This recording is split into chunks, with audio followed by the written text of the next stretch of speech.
அனைவருக்கும் வணக்கம். விநாயகர் சதுர்த்தி ஸ்பெஷலில் அம்மணி கொழுக்கட்டை அல்லது மணி கொழுக்கட்டை எப்படி பண்ணுறதுன்னு பார்க்கலாம்.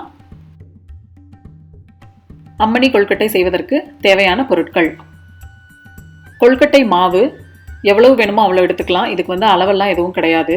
இந்த கொழுக்கட்டை மாவோட வீடியோ இதில் நான் போடலை, ஏற்கனவே 2 தடவை போட்டுட்டதுனால இந்த வீடியோக்கு டிஸ்கிரிப்ஷன்லேயே நான் கொழுக்கட்டை மாவோட லிங்க் கொடுத்துருக்கேன். ஸோ அதில் நீங்கள் பார்த்து தெரிஞ்சுக்கலாம். ஸோ மாவு எவ்வளோ வேணுமோ அவ்வளோ எடுத்துக்கோங்க. தாளிக்கிறதுக்கு எண்ணெய் 1 டேபிள் ஸ்பூன், கடுகு 1/2 டேபிள் ஸ்பூன், உளுந்தம்பருப்பு 1 டேபிள் ஸ்பூன், பெருங்காயம் 1/4 டேபிள் ஸ்பூன், வரமிளகாய் அதாவது சிகப்பு மிளகாய் 2லிருந்து 3, கருவேப்பிலை சிறிதளவு.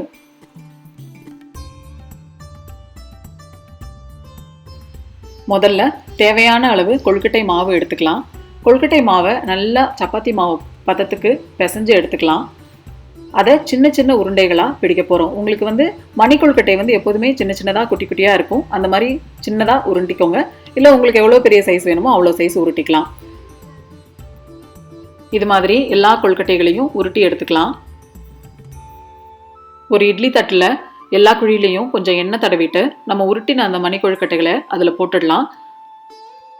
இந்த கொழுக்கட்டைகளை எல்லாத்தையுமே ஒரு இட்லி பானையில் 10லிருந்து 12 நிமிஷம் நம்ம வேக வச்சு எடுக்க போகிறோம். மினிமம் ஒரு 12 நிமிஷமாவது வேகணும். அப்போ தான் அந்த கொழுக்கட்டை நல்லா சாஃப்டாக வேகும்.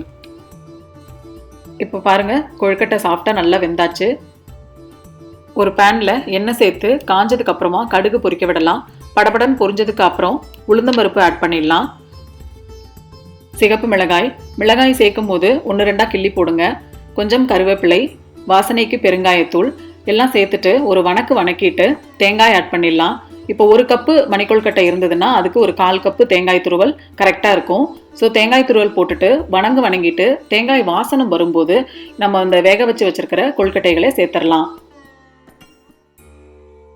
கொழுக்கட்டை சேர்த்ததுக்கு அப்புறமா இந்த மசாலாவில் எல்லாமே சேர்ற மாதிரி நீங்கள் கிளறி விடுங்க. 2லேருந்து 3 நிமிஷம் வரைக்கும் அடுப்பில் இருந்தால் போதும். அதுக்கு மேலே இருக்கணும்னு இல்லை. அவ்வளோதான். ஈஸியாக சுலபமாக நம்ம இந்த மணி கொழுக்கட்டை அம்மணி கொழுக்கட்டை செஞ்சிடலாம். நீங்களும் செஞ்சு பாருங்கள். எனக்கு எப்படி இருக்குன்னு சொல்லுங்கள்.